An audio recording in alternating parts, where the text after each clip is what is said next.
recording. Okay, we're doing spring cleaning, which March 19th, a couple days before the equinox, and we're writing down questions for the spring cleaning stuff. So right now we have, where's the other one? Over here we have, so the easiest cleanse is in here. Try to keep it so we don't print paper out. But there's a food chart on here. I'll show it to the, you can pass that around, your EMFs for the day. That's kind of what the foods that are allowable. So I don't like to say what you can't eat as much as like to say what you can, because you know, NLP kind of stuff, let's focus on what we can do. I mean, because there's a lot of fear running right now. I mean, and difficulty is already sort of in the air. And so I try to make it easy. It's like, so you just think of it as levels. You can jump into it, an easy cleanse, just follow the food chart, take a few supplements, we'll pass around a few things and follow a couple of basic rules. There was a little bowl with a couple of plants in it. Oh yeah, it's on the table. So has everybody seen that? I mean, I have to feel stuff. So if you look at this and feel what's going on, I just picked these before I came in. And this is spring growth. This is catnip here, and this is gynostemma.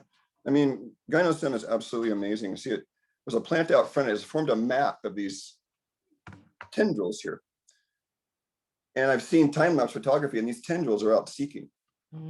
Very intelligent. They're out there seeking.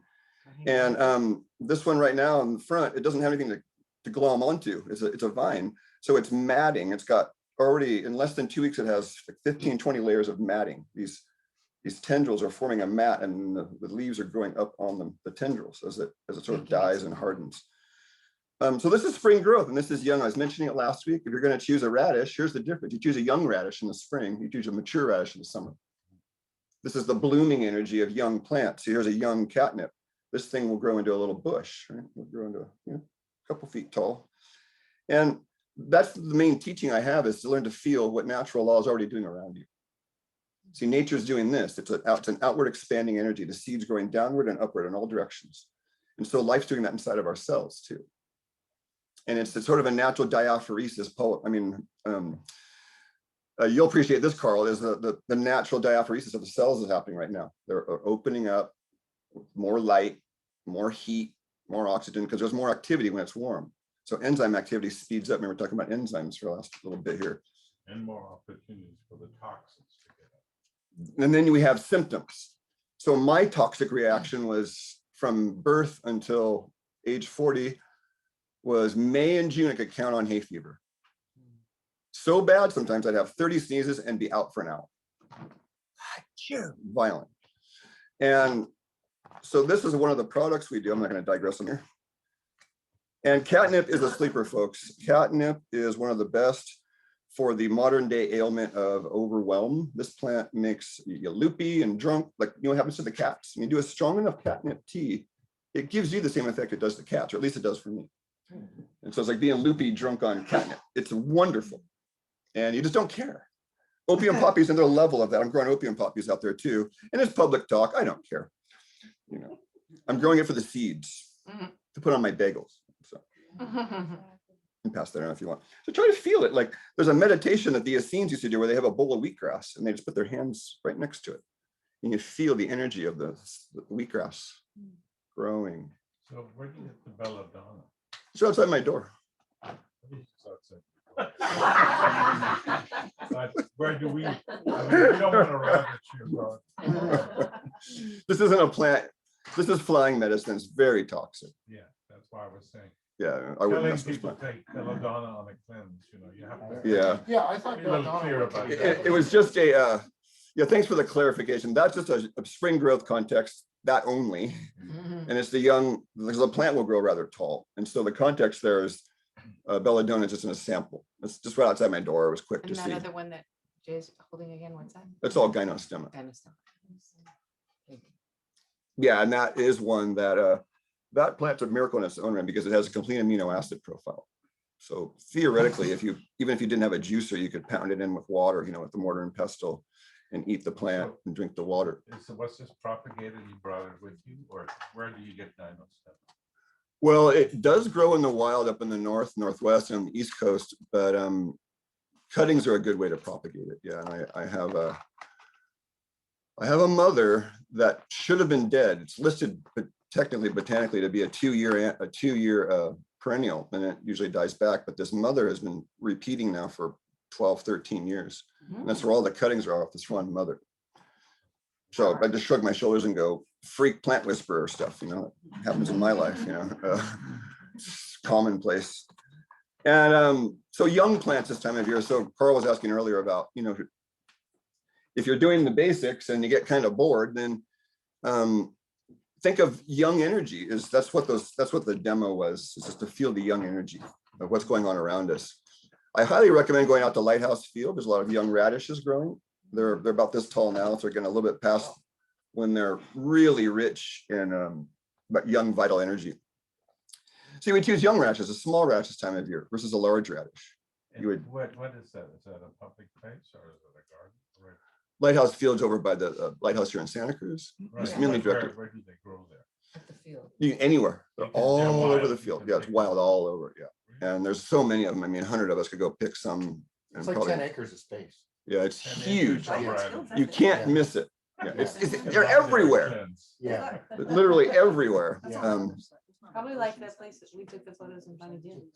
This is the time of year to be out in nature. Up in Davenport along the freeways, you'll see the radishes as white and purple flowers, and the mustards will have the yellow flowers. So you designate the, and young mustard greens are a little more warming, and the radish greens are a little more cooling. One of the teachers in macrobiotics really listed radish greens as one of the most alkalizing greens on the planet. So I'm going to pass this around. This is the main cleansing product. When I do a cleanse, there's sort of a 3-part formula. You stir everything up in the first week. It's kind of like you got an apartment complex downstairs, you know, and you got bad tenants down there. So you kind of want to make your tenants uncomfortable. So you undo the rugs and take out the refrigerators. And that's what the cleanser product kind of does, is you can go with scrubbing method with all raw and scrubby fibers, and you can go transformation with different herbs. What I like about this thing is SB Cleanse is it's $25. It's in a capsule. So if you don't like this is a cellulose capsule, which is nice. You can take the capsules and put them in water, and it sort of tastes like chai. And it's vegan, so it makes the vegans happy. And it's not too, what's the word? I don't have it written down here. It's not overly strong in laxative effect or constipating or warming or cooling.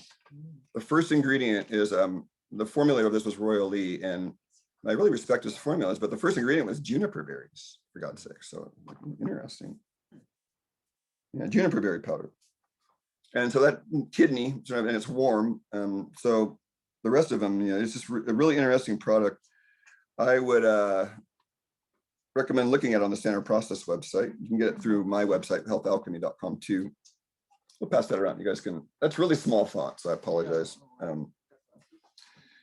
So that's the scrubber. And so if there's a 3-week cleanse, you kind of spend the first week or the first period of time sort of scrubbing some things out. So if you do a 9-day in the first 3 days, or a 15-day, you do first 5 days. And the theme might be, 100% raw. And then there's all the complications with 100% raw. Because if you are underweight, what happens when you cleanse? Do you feel stronger or weaker generally? Weaker, yeah. First weaker than that stronger. Yeah, and so there's a blood pressure check that I do, and it actually Dr. Ragland did it back in the 20s and the 30s. I was doing some research on hypoadrenia or low adrenals.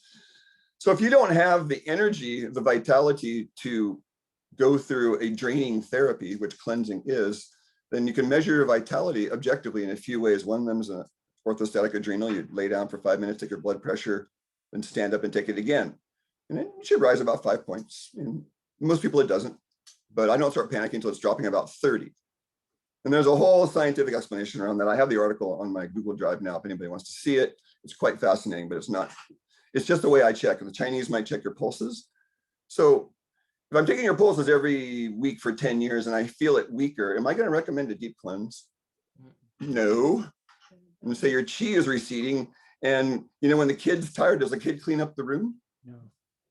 When the cells are tired, they don't detox well. That comes from 25 years of experience. Generally, people don't detox well when they're exhausted. It tends to backfire and it goes into symptom land, and that's not good because the drainage pathways are all tired too.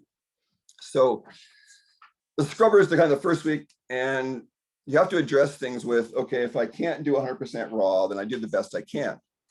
And most of the therapies I teach is you don't have to be a perfectionist. If you do 10%, That's great for a first try. It's kind of like writing a paper. You know, people want to edit the final draft when they're doing something. And I tell them, it's a rough draft, folks. I started doing yoga 30 years ago. It was a rough draft. It was all tweaked and triangle, you know, look like a good yogi, but it's a rough draft. You jump in the pool, you know, and you start swimming. So cleansing's like that. You just jump in and, okay, all I did was I took my cleansing pills and I still drank coffee and I still didn't really do that well, but I did that one thing. Great, that's progress. It happens all the time. I inched my way in. I mean, I was stuffing rutabagas in my face wanting to barf 25 years ago. It's just like, are you kidding me? I got to eat this stuff. People ask me, like, do you like vegetables? Pretty much no, but I've learned to like them, you know. If you really ask me, I'd rather have meat and fries. And, yeah. And that's just the honest answer. But there's a certain balance we all need. And in cleansing, we tend to increase raw, we tend to increase non-caloric volume of food, and we increase fiber. And then we're not cleansing, we increase non-fibrous foods, caloric foods, right? And then whatever caloric foods we do, we have our formula, right? Certain amount of protein, certain amount of fat, certain amount of carbohydrate. And in the cleanse, if you see the computer that's going around, generally I tell people, if you're a heavy carbohydrate eater, then you want to do the opposite of what you typically do. So do a low carbohydrate cleanse. If you're a big meat eater, do a no meat cleanse, you know, and then your system gets a chance to work on where the excess has already been. It's a sort of soft way of putting it. Meat has its own set of problems. Overly vegetabilized has its own set of problems. There's this sodium potassium balance we all have to be within.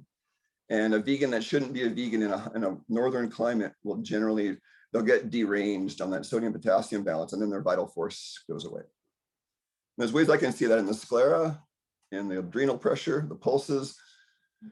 There's just an exam for a woman that she's just full of chi. She's like a big ball of clay that's all distorted. So she's an easy one to work with because I just need to reshape the clay. When someone has low chi, it's difficult because you got to rebuild the vital force, and that takes time. So if you're low weight, that's the first question. Then you do the calorie, but you do raw calories. If you got to do cream, you do raw cream. If you got to do meat, you do raw meat. You got to do fish, you do raw fish. You got to do potatoes. You might even try doing, heaven forbid, raw potatoes. They're not horrible. You can cube them in little cubes and put them in apple cider vinegar, make a pickled potato, raw pickled potato. I've done it and put them in salads. Works great. High potassium. Works great. So Carl was getting saying, you know, beets and radishes, and it's great because that's my formula is carrots, beets, and radishes. And people go, oh, that gets boring. So then the seasonally, so what's not boring that's in season right now? Kiwis. They're pretty fun. Oh, and also if you're overweight, then you can't eat fruit on a cleanse. Generally, if you're overweight, you have a hard time losing weight. That's just what I've seen over 15 years. And my teachers have also. So generally you need to do stuff like cucumbers and celeries and high watery vegetables, but cucumbers aren't growing this time of year. So you might choose a radish, heaven forbid. And you can put you could do a radish sandwich. You have a raw radish and a little thing of raw butter and put a little salt on it. And there's your cleansing raw butter sandwich. How about the radish cucumbers? The radish cute. Or watermelon radish. Or watermelon radish. Yeah, well, there would be young versions of that right now because the radishes are a spring plant. They really like the spring. So if you're overweight, avoid fruit. If you're underweight, eat a lot of fruit on a cleanse. I mean, unless your energy drops because you're doing that sodium potassium thing. And we're in that sketchy springtime where on a cold day, I was reading about it the other day, if I'm one of those rare metabolic, real ketogenic types. So if I have a lot of high fruit potassium rich foods, it turns into acid in my system. It's called kidney potassium excess, something like that. It's really interesting. This one metabolic typer was talking about it. And then I go into sneeze land, sneeze and sneeze and sneeze, and especially the citrus fruits, the sweet citrus, tangerines, oranges. And that's an overly alkaline issue, but that's not neither here nor there. I'm going to digress back to the first week. Part of the stir up stuff is talk about cold natured herbs that are generally bitter and they cause laxative effects. So I've been scared to try berberine for a long time, but I got this berberine active from philodendron versus a chemical derivative. And Carl, you want to chip in, chime in anything you know about berberine? Because I'm not real experienced with berberine. I got a few things to say, but. Well, it's liver. And also very good for blood sugar regulation. It helps with that. Strengthens the immune system. It's recently been studied a lot for various kinds of things.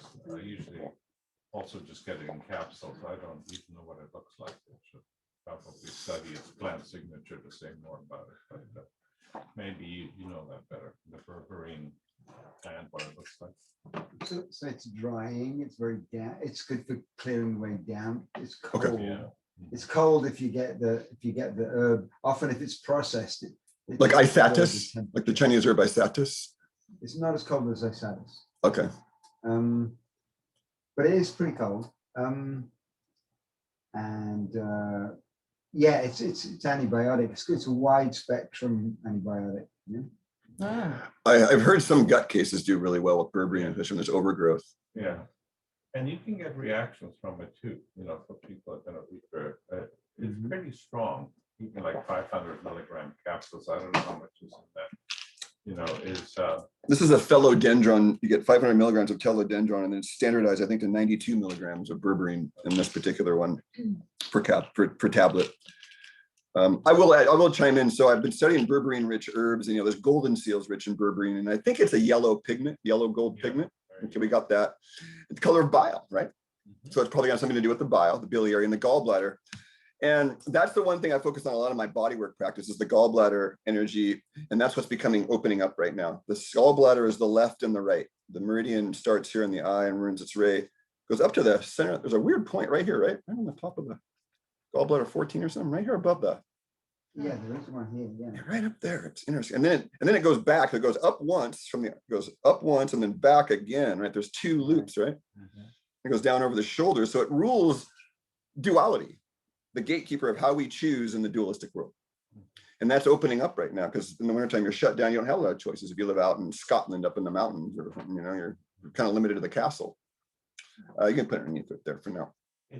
I find this very common. People all have locked up shoulders, they use cell phones all the time in here. Yeah. All of that, I always say, what's happening to your gallbladder meridian? Because the liver and gallbladder are the most overworked organs in America, that I find. Agreed. And 70% of Americans have gallbladder or liver issues, often liver issues reflecting then gallbladder, So tight shoulders all this time on machines in front of Zoom calls, The gallbladder and the bile in anthroposophical medicine has to do with bringing in the will, the will forces. So when the liver excretes bile, it goes into the gallbladder to be stored.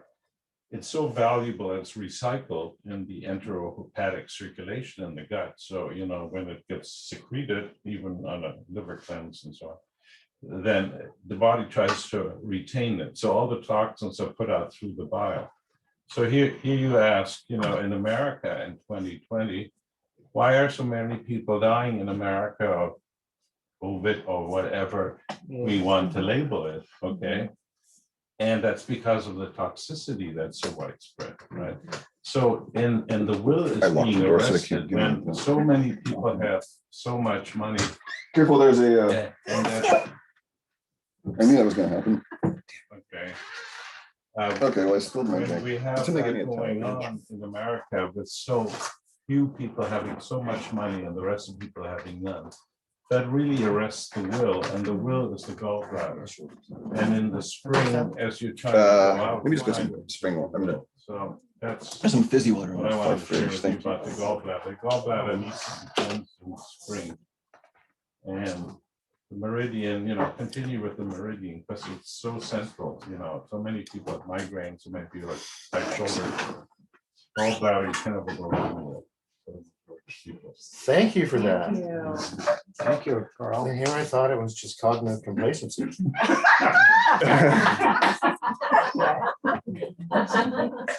Well, it's a great thing that we learn when we face fear. And that's where one of my instructors said, you use your will to overcome fear. Fear is a natural presentation in a dangerous situation. And you run, you push through, you freeze, and ideally you're choosing. Right. And so gallbladder is part of that. I think it's part of grace, personally. Am I awake enough to choose to go left or right? Or am I going to operate from trigger and instinct and go left just because it's trigger and instinct? there's a higher choice in this gallbladder conversation too. And I believe that I was told by my guides long ago when I broke my neck over 30 years ago that I was not going to make it on the planet without being clean. And what happens to me now, I just did an enema yesterday, is dark thoughts will just start, people's stuff just starts landing on me. And right now, the Jungian psychology soup of humanity is I'll just say it's a wasteland for me. I deal with homicidal and suicidal thoughts all day, every day. No matter what I do, whenever I let go into non-vigilant states, they're back. Absorbing from others. It's everywhere. Yoganandis talk about this. Yoganandis talk about the dark energies in the Western world. So for those of us that are aware of them, some days it's a living nightmare. And today was one for me. And it's just constant vigilant work to stay in that state of love. And then when it's work, it's exhausting. It's just fucking exhausting. There's no other way to put it. So the cleansing help. The cleanse, the enema takes every dark thought away for 3 to 7 days, depending on how well I treat myself. And so the cleanse starting tomorrow is part of that. So SP cleanse came around. If you want to look at the berberine one, that one's worth looking around. So let's go back to the focus, which is the first week. And the second week is kind of like, okay, you got the critters living down there all stirred up and your circulation is maybe moving a little better. Then you might start thinking about the second week going into what I call sort of like chelating stuff and changing the apartment complex. So the critters get their apartments ripped out. I saw a photograph long ago of, well, let's see if we can do this. It was a piece of an intestinal mucoid plaque, just put it like that. And so there was this piece and it had little pinholes in it. And it was like, it was like 6-7 feet long. It'd come out of a psyllium and clay concoction that they were doing over and over again as their binding agent. This is from Richard Anderson, his Arise and Shine system. Clay. Psyllium, in this case, it was bentonite, which is just a mixture of clays, really. So it's hard to find pure enough clays these days. So this one here is from Premier Research Labs, and they're pretty strict on their standards. So Standard Process can't find a clay up to their standards. They took all their clay products off. I don't know why they're not checking these guys' sources. So there's a ratio of psyllium to clay. And if you don't like clay, then there's just some zeolite stuff. We could probably talk about that a little bit. But once these pinholes, see, the apartment complex is the mucoid plaque, is the dampness, is the biofilm. And these pinholes are where worms are going in and out. They're going out to feed when the food was coming along and then going back in towards the gut to hide in a nice warm spot when there wasn't food coming along. And this guy had particularly, there was a photographic sequence of this guy's years of eczema all in the gallbladder meridian, down by the ankle, outside of the foot. And this stuff passed, and within 8 days, the chronic eczema was gone. This got my attention 20 years ago. I said, this is the root level stuff that everybody's avoiding. But guess how many people have done it in the last 20 years? Gone all the way, maybe 10, maybe 10. See, everybody likes the idea of it, but then when you got to face the symptoms and the weakness and the challenges, where this is like your will is coming into form because the body's broken. What's it look like to go all the way? It looks like looking at hell and still going through. That's what it was like for me. Enemas. Nevertheless, see that right there? That right there is the world we live in. You can't go around. The bridge is burning behind me. I was thinking that metaphor today. I wanted to run. Every body, bone, cell wanted to run and go hide, put my head in the sand today and just get the fuck out of this insane asylum. And then I thought of that and I went, can't go back. That was the person I was. And he's dead. And the bridge is burnt behind me. All I have is forward. All we have is forward. We can't go back to who we were. Talking about that in a men's group last night. We create the new world by getting together and putting our asses together and being vulnerable and showing our true power, which is by being vulnerable. We don't show power by strength. We show by being fucking vulnerable. I know my power, so I can tell you can ask me anything. I don't care. Nothing to hide. That's what it means to be powerful. And we've forgotten that. Like we think people running the world, like I think it's power to fucking squelch you down and censor you and bully you. That's not power. Yes. That's cowardice. And that's what I'm happy to say to people when I'm out in public. I'm not very nice. You're a fucking coward. You're a sellout. Get away. And then that impacts them and impacts me, like we talked about on our call on Wednesday. The soul, when there's karma and you stir something up with somebody, the soul's going to chew on both people until it resolves. You just choose it. Because you know how you know? Because you're thinking about it. And it comes up again. You try and push away and it keeps coming back. That's OCD of nature, digesting the experience between the two people. The other person's got it too. Guaranteed. It's a co-arising of karma working out when you fuck something up with somebody. Thinking about the other person, you try and resist it, it just makes it worse. You want your mind to calm down? Don't resist it. Leave it alone. When you stir up the puppy, the monkey, just makes it worse.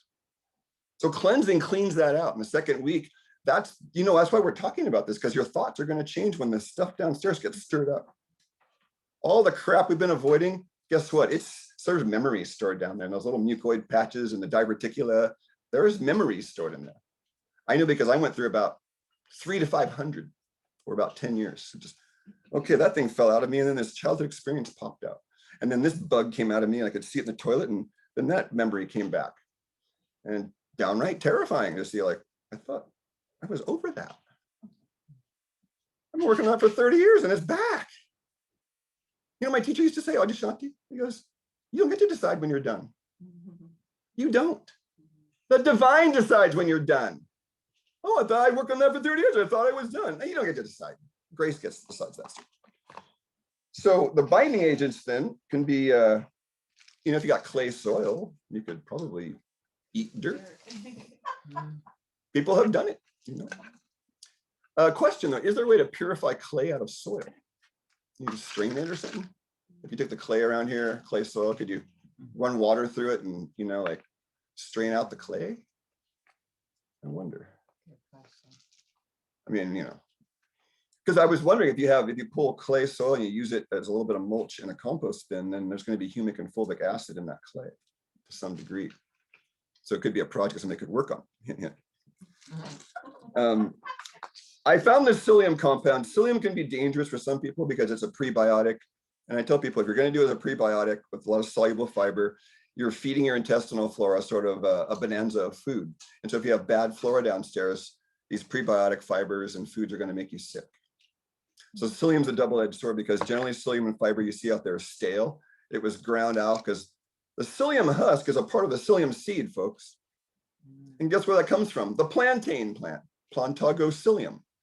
So the weeds I got growing in my backyard, you could take those seeds off there and theoretically get some psyllium husk out of it, theoretically. Different species, of course. But I like this one from Premier because it seems pretty digestible, and it's about two-thirds psyllium and a third greens, like super greens, like barley grass powder and wheatgrass powder and medicinal herbs. And I have a client, she's got liquid runs right now, and I kind of do too from this excessive magnesium experiment. So this is something you could use to sort of slow everything down. I'll pass that around. Hey, going back to, you were talking about clay. Yeah. Couldn't you pulverize shale? The siltstone? To get clay from that? I wouldn't know. The importance about clay to me, and I don't know if you can get it just from shale or anything else, but I don't think so, because clay is ultimately created by nature through an ongoing process of grinding and making it finer, and it has a charge on it, and it's the electrical charge that, for example, if you took some colloidal clay and you vortexed it, like even in a blender, type of thing, you energize it, you create a charge within it. It's called the zeta potential, and that's what makes life work. So if you spin water and vortex it, put a little clay in it, then drink it down, you're drinking charged water, and that'll penetrate into your cells and open them up. Thank you, Carl.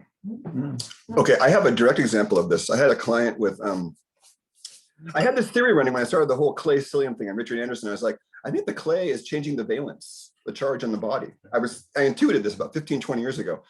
Oh, you got me so excited, Carl. I love it. So I was like, and this client had all the excitotoxins. She had the mercury and the copper toxicity through her mineral analysis. And I was like, let's give her some clay downstairs. And my theory was, so she calmed down almost within weeks of starting the clay therapy. And my theory was it was not only drawing the stuff down, but it was changing the excitotoxin charge potentially in the electrical system. Would you agree? Yeah, possibly. I mean, excitotoxins are typically very specific proteins that work in the nervous system and so on. But sure, everything is electricity, and everything, we're electromagnetic beings, and at the base of it is ions. Ions are charged atoms, right? Right. So it's all atomic physics. It's all charge, and it's all electromagnetism. I sing the body electric. So that's then the final stages of the cleansing is the third week, kind of when you repopulate. So in the second week, you're getting rid of the old, getting rid of this junk in here. I guess I should probably show the housing complex. The housing complex has changed, and now your tenants are out. So you want to get some new tenants in there so you can repopulate. And I don't really think the probiotic supplements are that necessary, because guess what? There's somebody's ego attached to them. I've got the best formula of probiotics, and my ego is better than your ego. My formula is better than your formula. And you know what Richard Hicks, MD, used to say? Just eat sauerkraut. Just make some freaking sauerkraut from your local area, have the air of the bugs in your area and your sauerkraut, probably. And if you can't tolerate it much, then do a half a teaspoon of the juice. You start somewhere. I was doing that rotten, nasty, what's that stuff? Natto, stringy fermented soybean paste. When I was back in New England, this guy was eating it with mustard on it in a bowl. And it stunk like Limburger cheese. And the whole cafeteria stunk, and everyone had cleared up the space around this guy. And I walked right up, like, what are you eating? And I was all curious. And he was the strings of it was coming up like melted cheese, and it stunk like Limburger. I'm like, what in the gut? He's all, those is fermented soybean paste. I thought I was going to die smelling it. And he goes, guess what? I only started off with a piece that big, and it felt like it grew inside of me, and now I crave it. So I said, okay, give me a piece. I had to see for myself. Just, oh God. The size of a pea. I got it down, and a bunch of water and sweet beverages and fruit. Oh, it stunk so bad. And then guess what? The next day, I had twice as much. And then within a month, I was eating little bowls of it. He was right. It started growing on me. And then I had to leave, and I didn't take any with me because I knew it was going to be like, who wants that in their house? Woo. So it's an example of sauerkraut, same idea. You get the culture inside you, and it starts to establish a foothold inside of us, I believe. And I don't even believe you need live probiotics, because I think that the DNA is the memory, and the bugs downstairs, they eat the old dead bugs, and they get the memory from the DNA, and it helps them adapt. And I mean, bugs work so fast, folks. We have been sold a line of doo-doo about bugs. They're adapting before we've said they adapted. By the time we said they've adapted, they've already adapted 10 zillion times. And we're just so stupid to think that we know what's going on. We know about 1% of what's actually going on with life, and we say we know more. I think Zach Bush probably calls it more like it really is. Okay, then, so part of that, then if you want to repopulate, you just have some sauerkraut ready. And beet kvass is great too.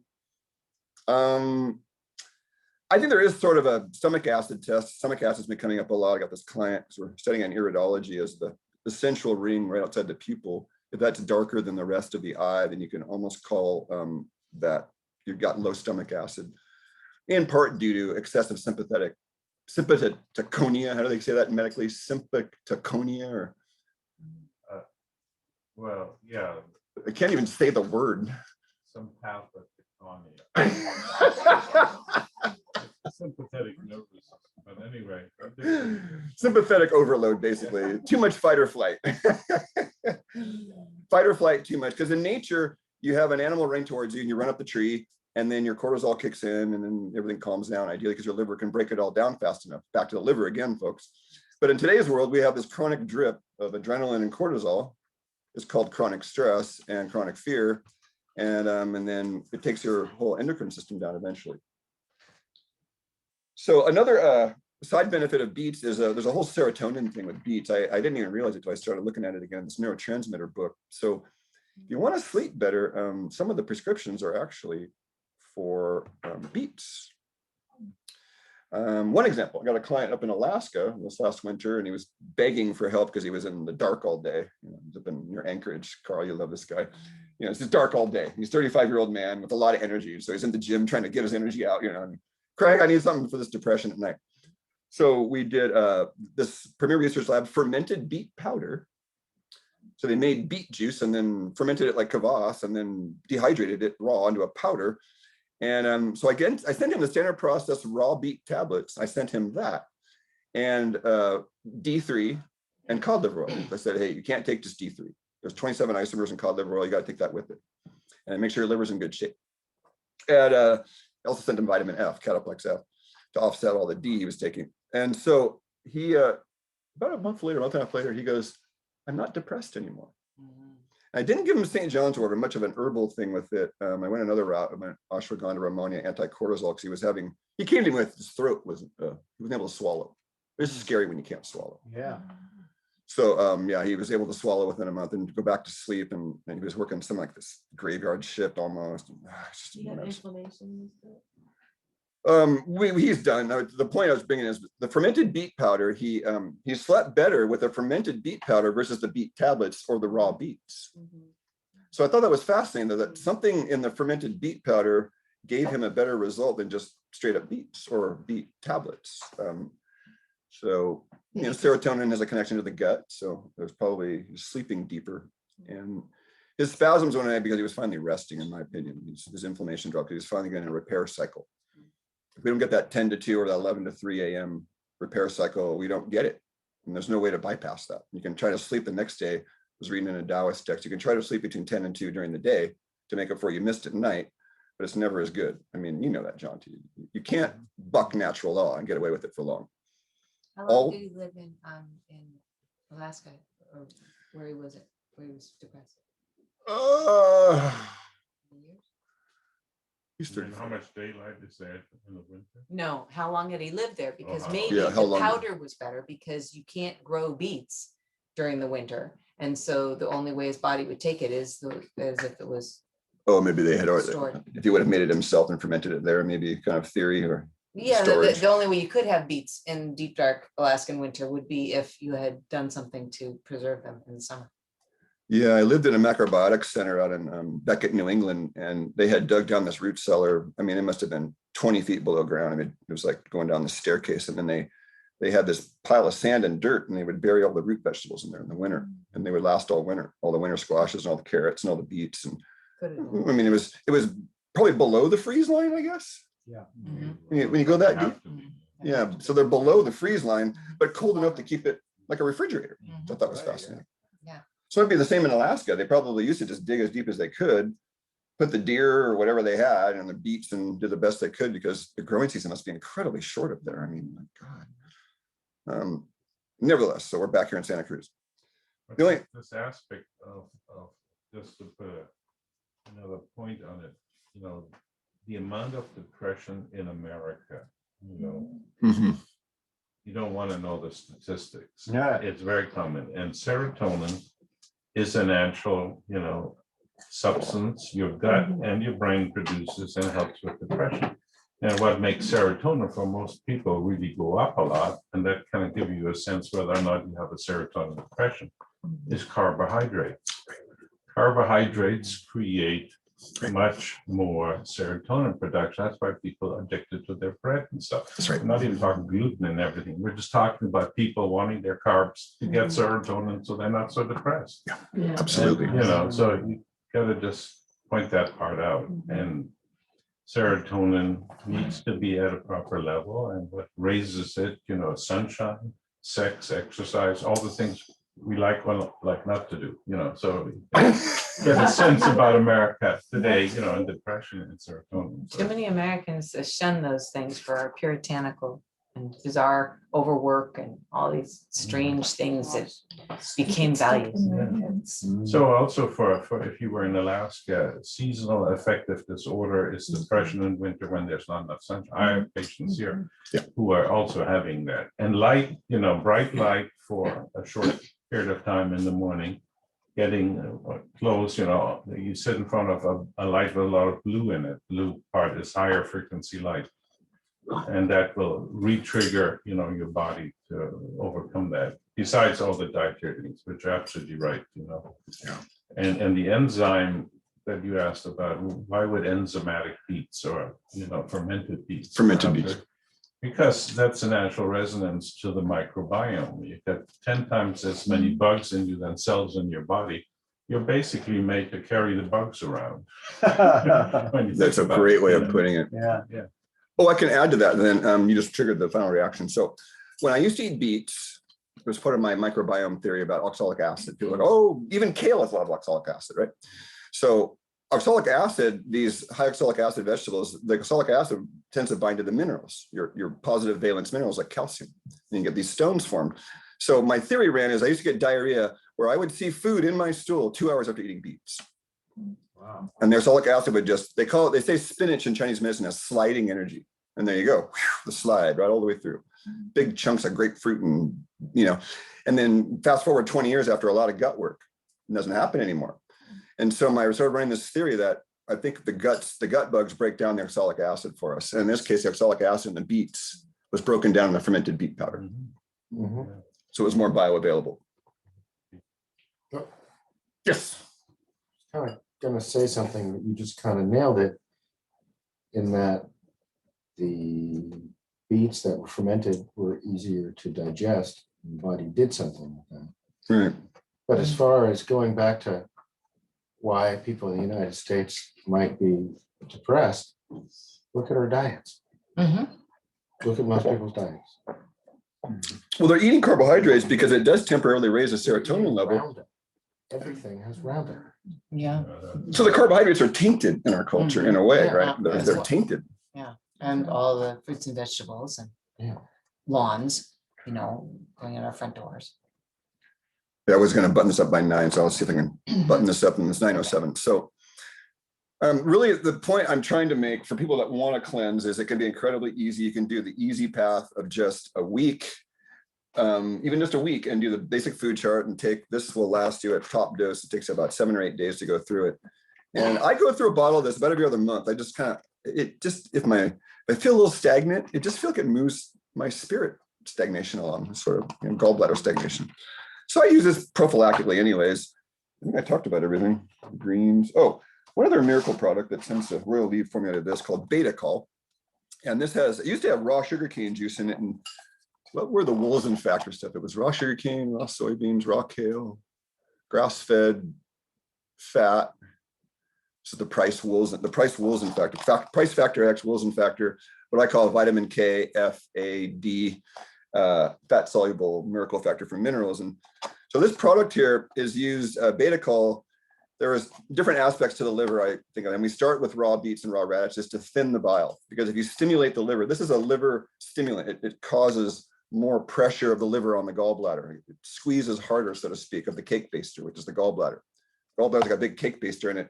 Squeezes out, and then all the bile squirts out. And Carl's right, the bile, I mean, that's why I watch bilirubin. It's like, how well is the body recycling the bile? And I see people's bilirubin about 0.1. I'm very happy. It goes about 0.9 to 1. I'm like, hey, you're not doing a real good job there. And so, because the spleen and the gallbladder are on the same horizontal plane, the middle jowl. Right? Spleen, gallbladder, liver, stomach, pancreas, they're all spleen, stomach, spleen, pancreas, upper duodenum in embryology are formed from the same tissue. The pancreas mushrooms out of the upper small intestine, and then the spleen mushrooms out of the pancreas. That's in the Spark in the Machine, the TCM book, Chinese medical book. Michael McAvoy recommended I read that book, of all people. And so back to Beta-Col. So this is a good joint product. And then I didn't mean pot. No pot puns. Good joint product. Doesn't roll good joints. Laugh out loud. And I use, this one gets your bile going, and there's a little bit of beet in this, but it has also the long conversation, the liver protomorphogen. So I use the liver protomorphogen for autoimmune cases because it tends to lower the reactivity of the liver.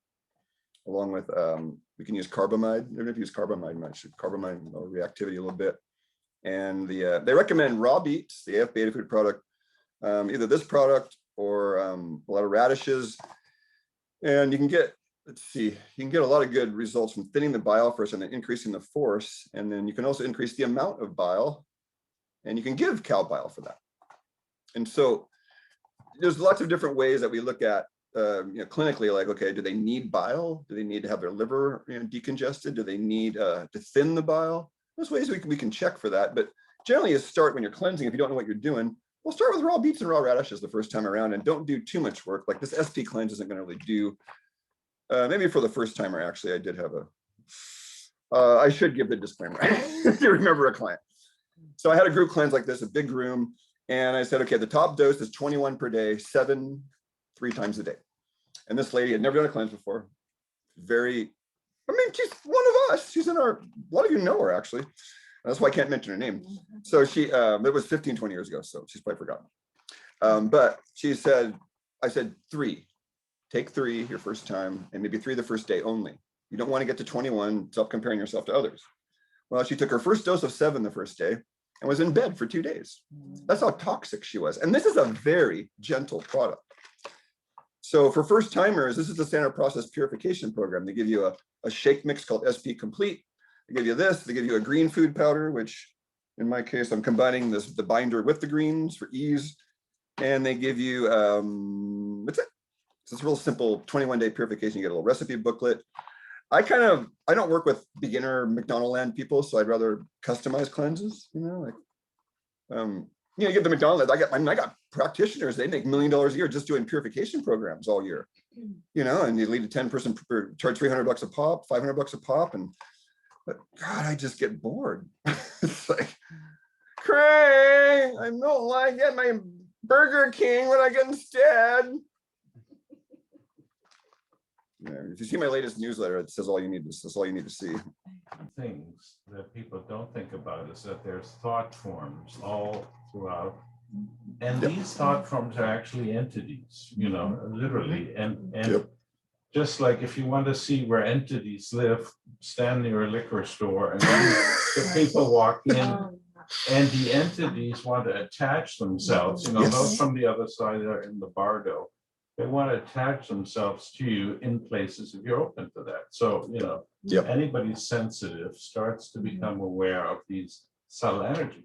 And the most common energies, that afflict humanity and that in fact cause weakness in the etheric body is the kind of lies that are penetrated and throughout the environment that are perpetuated by our leaders. That, the people we look up to, whether it's sports figures, if they do all these things without pure motive and pure intention, these create lies that literally populate the astral atmosphere of the earth. And they want to attach to us. So part of the cleanse is to really have those pure thoughts and realize where you are lying to yourself, where you're lying to yourself about your future, where you're lying to other people who are your friends or family. And this is how you basically create your next incarnation. So this time, as we prepare for Easter, which is always the first Sunday after the full moon of Aries, which is going to be on the 30th, that's why we meet, again on Sunday, because it's one season we've had since the winter solstice and the Jupiter-Saturn conjunction. Now we're going to have the spring equinox, and then we have Easter. And that's sort of self-renewal. So for me, just to say what you're saying, the cleanse is as much, preparation for the rebirth at Easter in a certain way. That's why I wanted to say, for me, the spring cleanse is always more important. I will do the spring cleanse with you. It's Just a to great be sure reason. that you know that. Yeah, thank you. It's a great reason. And it's really good to say something 3 times. So Craig said it, Carl said it. We are constantly bombarded by all the energies around us. And there are bigger, badder energies around us now than ever before. And Craig's being so open about these things are bombarding him and hit him harder and harder. And it can sound like, well, gosh, I'm glad I'm not Craig. But this is a whole piece. He's willing to feel these things and grieve them. So he's feeling more of life. And it's really hard sometimes, but if we can remember that getting clean enough to feel where that line is of where you're catching on to other people's negative energy and letting it go, and catching on to your own ways you've been lying to yourself, because we're constantly taught to lie ourselves since we have a country that lies to us constantly. If we can just become more cognizant of all that, because we're cleansing, so it's easier to, we are far less vulnerable as we come out of the cleanse then to continuing to be bereft and lost like so many other people around us. And this is the time that we need to get strong. This is the time where we have the chance to really help ourselves to better lives, help humanity to a whole better life, and finally get ourselves evolving. So it's just really lovely to make sure that we're taking all that into account as we're learning about what the cleanse can be, what we can do, how deep do we want to dig, how far do we want to go with this. This is the best time ever in my life that I want to be dedicated to a cleanse. This is by far the biggest spring season ever. This is by far the most impactful that I can imagine. The most important time to cleanse of the year and of our lives. So we just want to really clearly say that together and use it as the reason that we'll jump on board. We've got 3 more community dinners where we can be together. Let's really make sure next week and for 3 weeks coming here that everything we bring to feed each other fits with the cleanse. It never hurts and it can be totally delicious. Craig's teaching us how to do them deliciously in his recipes online. Play with that. Let's enjoy each other as we do this. Couldn't be a better time. Man, no. The 3, yeah. And, you know, I don't like being misrepresented, so I won't misrepresent myself. My life is wonderful and it's full of joy, but it's also, as my teacher Adyashanti warned all of us 20 years ago, the higher you go on the rung of life, you feel the joy and the pain both. And I mentioned Father Solanus Casey, I'll repeat it. Father Solanus Casey was a Franciscan monk that he was semi-sainted out in Detroit, Michigan. I went to his church years ago with a girlfriend. And his quote from his autobiography was, despite the fact that hundreds of people had come to him with polio and incurable diseases, and all he said was turn to God and they would be cured if they were sincere. And Adyashanti talks about that. He says, only the phonies don't make it. Your sincerity is most important to a man like him. And so this Father Solanus Casey, who would come to him for healing, but his personal life was a living hell. The quote was, it was like every cell in my body was on fire. He had a beatific presentation sometimes, but his life was a living freaking hell. And he was for sainthood. So, you know, there's no guarantee you're going to have the enlightened, you know, wonderful life. And there's no guarantee you're not, you know, it doesn't have to look any particular way. But we face, and we're in that time in history where, you know, so in my life, then, you know, it's okay. And each of us, we all have ups and downs. And my life is self-created. I created it 30 years ago. I broke my neck and, you know, rough draft. I didn't really expect to be sitting here in this living room. You know, ideally I thought I'd be in Costa Rica or, you know, a intentional community, but every man in my men's group last night, or in our men's group last night, 9 men all said they wanted community, you know, and that really means a lot to me. And it gives me hope that, you know, that's how we survive the coming onslaught, because I don't think it's going to get any easier for a little bit here. And so cleansing is clarity, but cleansing does open you up to spirits and stuff too. So you have to be willing to be more open to things that might make us uncomfortable. And I think I'm going to end this pretty quickly here, because I'm going to have some private stuff with you guys before I go to my room. And that's, I have a client that a number of them right now, they just refuse to suffer. And I call it intentional suffering to avoid involuntary suffering. So you do intentional austerity, which is a form of suffering to the ego, because the ego likes to be in control and have all of its little candy and, you know, puppets too, and delusions. But we limit what the ego can do, and then we go through these austerities, and then we don't have colds and flus anymore. Anybody who's sincere and cleanse and work with me, they stop getting sick.